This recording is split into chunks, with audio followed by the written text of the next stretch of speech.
बहुपद, जिसको इंग्लिश में बोलते हैं पोलिनोमियल्स। तो सबसे पहले ये जान लेते हैं कि बहुपद कहते हैं किसको। तो मैंने यहाँ डिफिनेशन लिख दिया हूँ। एक्स में बहुपद चर एक्स का ऐसा बीजीय व्यंजक है जिसमें एक्स के केवल और ऋणात्मक पूर्णांक घात ही आरोही या अवरोही क्रम में व्यवस्थित रहते हैं। तो मैंने एक जैसे a0 a1x a2 x square plus an x वर्ग, मतलब ये बहुपद की रचना है। क्या है? तो हम अगर इस तरह के कोई व्यंजक रहेंगे हम उसको बहुपद कहेंगे। ओके, अगर इस तरह से कोई व्यंजक रहेगा तो हम इस रूप को बहुपद कहलाता है। तो चलिए मैंने दोस्तों एक अभी ये क्या है व्यंजक में है ना, अब मैंने एक बहुपद ले लिया 2x³ plus 5x square plus 7x plus 3। ये क्या है? एक बहुपद है। अब दोस्तों बहुपद जो बनता है बहुत सारे चीज से बनता है। तो जान लेते हैं कि बहुपद में ये 2 क्या है, ये x क्या है, ये 3 क्या है, ये 5 क्या है, ये x स्क्वायर क्या है, मतलब कि सबको जो खंडित जो है खंडित को जोड़ के बना हुआ है। तो मैं सब इसके बारे में बताऊंगा, तो वीडियो शुरू से अंत तक देखिएगा। अब देखिए दोस्तों, चर जिसको इंग्लिश में बोलते हैं वेरिएबल। अब ये चर क्या है? चर इंग्लिश को कहते हैं इंग्लिश में x y z। अगर मान के चलिए ये इधर x ग्रुप, बहुपद क्या है, ये x के रूप में है। क्या है? तो हम x के जब रूप में है तो इसको मैं बोलूँगा, अभी जो चर है x के रूप में है। ओके, क्या है? x के रूप में। अभी यहाँ y भी हो सकता है और z भी हो सकता है। तो बहुपद जो होता है x के रूप में रहेगा तो तीनों में x रहेगा, और y के रूप में रहेगा तो तीनों में y रहेगा, और z के रूप में है तो z के रूप में रहेगा। समझ गए? तो चर इसको बोलते हैं। ओके, अचर मतलब कांस्टेंट। अब ये देखिए कांस्टेंट क्या है। अब देखिए दोस्तों, इसमें कांस्टेंट ये 3 7 5 2। ओके, क्या है? ये अचर है। ओके, अब देखिए जिसका मान लिमिट नहीं रहता है और लिमिटेड रहता है। मगर x को आप y नहीं लिख सकते हैं, मगर यहाँ 2 है तो यहाँ 3 लिख सकते हैं, 5 है या 6 भी लिख सकते हैं।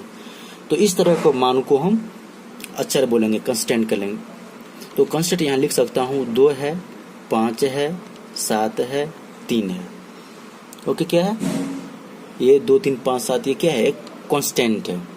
उसी तरह से हम अब बात करते हैं कि बहुपद का गुणांक, जिसको इंग्लिश में बोलते हैं कोफिशिएंट। ओके, अब ये बहुपद का गुणांक क्या है? अब देखिए जो बहुपद है दोस्तों, ये बहुपद कौन है? ये बहुपद है। बहुपद में जो गुणांक क्या है? अब मुझे कोई पूछ देगा कि x³ का गुणांक क्या है, तो 2, x² गुणांक क्या है, तो 5, और x का गुणांक क्या है, तो 7। तो मगर यहाँ पूछ रहा है बहुपद का गुणांक क्या है, तो मैं यहाँ बोल सकता हूँ कि 2 जो है ये बहुपद का गुणांक है, और x² जो है x² जो है 5, यह भी एक बहुपद का गुणांक है, और ये x भी एक 7 जो है ये भी एक बहुपद का गुणांक है। ओके, अब ये बहुपद की घात किसको कहेंगे दोस्तों? बहुपद की घात उसको कहेंगे जिसकी मान बहुपद की अधिकतम मान को घात को हम बहुपद की घात कहेंगे। मतलब कि ये जो चर है, क्या है? ये चर है। इस चर में इस बहुपद को देखिए, यहाँ फिर से देखिए, लिखेंगे x के उच्चतम घात बहुपद की घात कहलाता है। ये जो x की जो अब मान घात ऊपर पावर देखिए, तो यहाँ x है, यहाँ x है, यहाँ x है, मगर यहाँ x का पावर 1 है, यहाँ x पावर 2 है, यहाँ x पावर 3 है। तो यहाँ बोला जाता है कि x के अधिकतम घात को बहुपद की घात कहेंगे। मगर यहाँ क्या है? 1 है, 2 है, 3 है, तो अधिकतम घात क्या है? 3 है। तो यहाँ पूछ देगा कोई बहुपद घात क्या होगा, तो यहाँ 3 होगा। ओके, यहाँ समझ गए यहाँ तक? चलिए, ओके। उसके बाद देखिए मैंने यहाँ लिखा हूँ बहुपदों को वर्गीकरण, जिसको इंग्लिश में बोलते हैं क्लासिफिकेशन ऑफ पॉलिनोमियल्स। अब देखिए दोस्तों, अब बहुपद प्रकार के भी होते हैं। एक पति बहुपद, द्विपदी बहुपद, त्रिपदी बहुपद, शून्य बहुपद और अचर बहुपद। मैंने यहाँ लिखा हूँ। ओके, अब ये देखिए एक पति बहुपद, जिसको इंग्लिश में बोलते हैं बाइनोमियल। और बाइनोमियल्स किसको बोलेंगे? क्या किसको बोलेंगे बाइनोमियल? अब यहाँ जिस बहुपद में एक ही पद रहता हो, जिस बहुपद में, अब इसके बारे में बोलता हूँ, जिस बहुपद में एक ही पद रहता हो उसे एक पदीय बहुपद कहते हैं।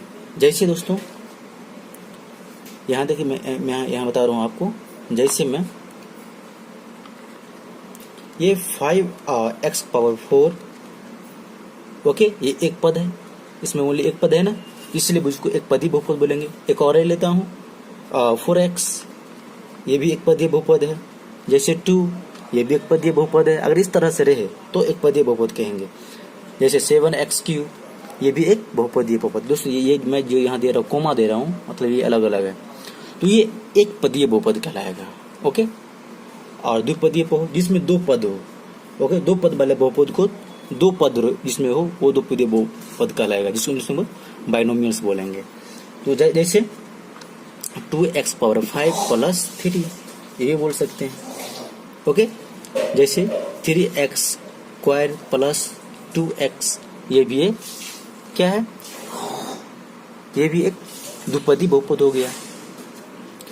त्रिपदीय बहुपद जैसे ट्राइनोमियल बोलते हैं, तो ट्राइनोमियल जैसे 7x3, ओके, इसको बोलता हूँ 7x3 + 2x² + 5x। अब देखिए 1 2 3, इसमें 3 पद हो गया, इसको त्रिपदीय बहुपद बोलेंगे। क्या बोलेंगे? त्रिपदीय बहुपद, ट्राइनोमियल बोल देंगे। ओके,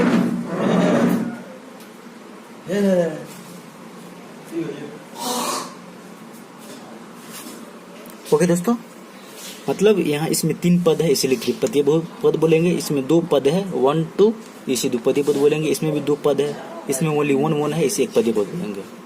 अब 0 पॉलिनोमियल्स को बोलेंगे शून्य बहुपद। अब दोस्तों शून्य बहुपद उसको बोलेंगे जिस बहुपद के सभी गुणांक शून्य हो, उसे शून्य बहुपद कहेंगे। जैसे दोस्तों 0x⁴, okay, + 0x⁴ + 0x⁴2 + 0x। अब यहाँ देखिए ये 0 पॉलिनोमियल्स है, मतलब यहाँ मान कुछ नहीं है। ओके, इस टाइप को हम शून्य बहुपद कहेंगे। ओके, अचर बहुपद। अचर बहुपद जिस बहुपद में सिर्फ एक ही पद हो जो किसी वास्तविक के बराबर हो उसे अचर बहुपद कहेंगे। क्या बोलेंगे? अचर बहुपद। ये अचर नहीं बोलेंगे, अचर बहुपद। ओके, जिस बहुपद में सिर्फ एक ही पद हो जो किसी वास्तविक, ओके, जो किसी वास्तविक संख्या के बराबर हो उसे अचर बहुपद कहते हैं। जैसे दोस्तों मान लेता हूँ ये 2 क्या है, इसमें ये अचर बहुपद है। ओके, जैसे -5, जैसे √3, 2 6 7 8, इस टाइप्स की रहे तो उसको हम बोलेंगे अचर बहुपद, मतलब कांस्टेंट पॉलिनोमियल्स। ओके, एक बार फिर से देख लीजिए, अगर कॉपी में नोट करना चाहेंगे तो नोट कर लीजिए। देखिए, तो उम्मीद करता हूँ कि आप अच्छे से समझ पाए होंगे। अगर वीडियो अच्छा लगा हो तो लाइक कीजिए, कमेंट कीजिए, शेयर कीजिए। अगर आपके पास कोई भी कन्फ्यूजन है तो नीचे में कमेंट जरूर बताएं, और आगे वीडियो देखने के लिए हमारे चैनल को सब्सक्राइब करें। Thank you.